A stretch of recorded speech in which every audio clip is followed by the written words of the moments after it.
पहलगाममधल्या दहशतवादी हल्ल्यात डोंबिवलीचे 3 तर नवी मुंबईतील एकाचा मृत्यू झालाय। डोंबिवलीतील अतुल मोने, संजय लेले आणि हेमंत जोशी यांचा मृत्यू झालाय, तर पनवेलमधील दिलीप देसले यांचा या हल्ल्यात मृत्यू झालाय। अतुल मोने कुटुंबियांसह पहलगामला फिरायला गेल्याची माहिती आहे।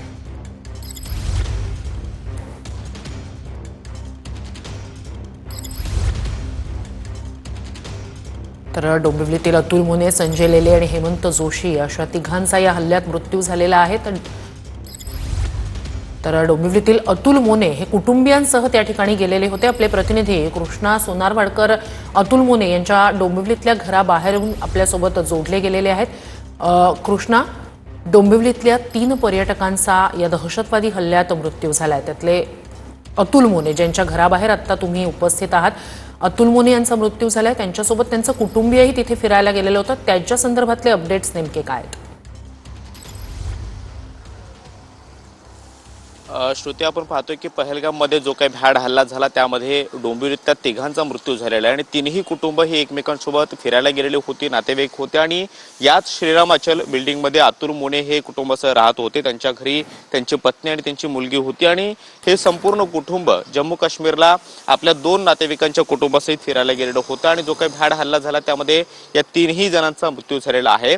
अतुल मोने हे रेल्वेमध्ये इंजिनियर पदावरती कार्यरत होते। शिवाय सध्या त्यांची पत्नी आणि मुलगी तिकडेच असल्याची माहिती मिळते आहे। संपूर्ण कुटुंब या फिरण्यासाठी गेल्यानंतर जो काही हल्ला झाला त्यामध्ये अतुल मोनेंचा मृत्यू झालाय।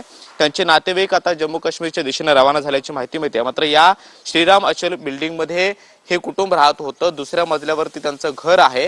रात्री उशिरापर्यंत या इमारतीत ते त्यांच्या सोबतचे जे काही मित्रपरिवार आहेत ते या सगळ्या घटनेची माहिती घेण्याचा प्रयत्न करत होते। मात्र आता आपण पाहतोय की त्यांच्या घरी कुणीही उपस्थित नाहीये। मात्र अतुल मोने याच श्रीराम अचल बिल्डिंगमध्ये राहत असल्याची माहिती आता मिळते आहे। त्यांच्यासोबत हेमंत जोशी आणि संजय लेले ही 2 जे काही त्यांचे नातेवाईक आहेत ते सुद्धा त्यांच्या सोबत कुटुंबासह फिरण्यासाठी गेलेले होते। एकूण 3 कुटुंब डोंबिवलीतलीही फिरण्यासाठी गेलेले होते आणि या तिघांचा यामध्ये मृत्यू झाल्याची माहिती मिळते। कुटुंबातील उर्वरित सदस्य जे सध्या तिथे आहेत, सुस्थितीत आहेत, त्यांची माहिती घेऊन त्यांना परत आणण्याचे प्रयत्न सुरू आहेत। मात्र हा दुर्दैवी जो काही घटना जी आहे ती घडलेली आहे। डोंबिवलीमध्ये तिघांचा मृत्यू झाल्यामुळे डोंबिवलीमध्ये हळहळ व्यक्त केली जाते आहे। शिवाय या तिघांचा मृत्यू झाल्यानंतर जे काही नातेवाईक आहेत ते त्यांची माहिती घेण्याचा प्रयत्न करतायत। अतुल मोने या इमारतीमध्ये वास्तव्यास होते, रेल्वेमध्ये इंजिनियर होते आणि एकत्र दरवर्षी हे फिरण्यासाठी प्लॅन करत होते। त्याच पद्धतीने जम्मू काश्मीरच्या पहलगाममध्ये हे फिरत असताना जो काही अतिरेकी हल्ला झाला त्यामध्ये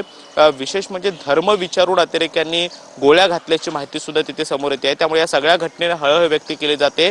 या श्रीराम अचल इमारतीमध्ये रात्री उशिरापर्यंत धावपळ होती। त्यांचे अतुल मोनेचे जे काही मित्रपरिवार आहेत ते या सगळ्या घटनेची माहिती घेण्याचा प्रयत्न करत होते। रात्री उशिरापर्यंत मृतकांची नावं समोर येत नव्हती आणि त्यामुळे कोण फिरायला गेलेले होते, त्यांच्यापैकी कोण कोण या दुर्घटनेमध्ये मृत्युमुखी पडले त्या सगळ्यांची हळहळ जी काही आहे ती माहिती घेऊन व्यक्त केली जात होती। आणि आता श्रीराम अचल इमारतीमधले जे काही लोक आहेत ते या संपूर्ण घटनेबद्दल दुःख व्यक्त करतायत। अतुल मोने यांचं संपूर्ण कुटुंब सध्या जम्मू काश्मीरच्या पहलगामच्या परिसरामध्ये असल्याची माहिती मिळते आहे आणि त्यांचे त्यांच्या नातेवाईक सुद्धा आता तिकडे रवाना झाल्याची माहिती मिळते। त्यामुळे अतुल मोने आणि हेमंत जोशी आणि संजय लेले जे डोंबिवलीमधले ही 3 कुटुंबातले रहिवासी होते त्यांचा मृत्यू झाल्यानंतर त्यांचं पार्थिव आता कधीपर्यंत येणार हे देखील पाहणं महत्त्वाचं असणार आहे। नक्कीच कृष्णा, अपडेट्स घेत राहणार आहोतच। तुर्तास धन्यवाद।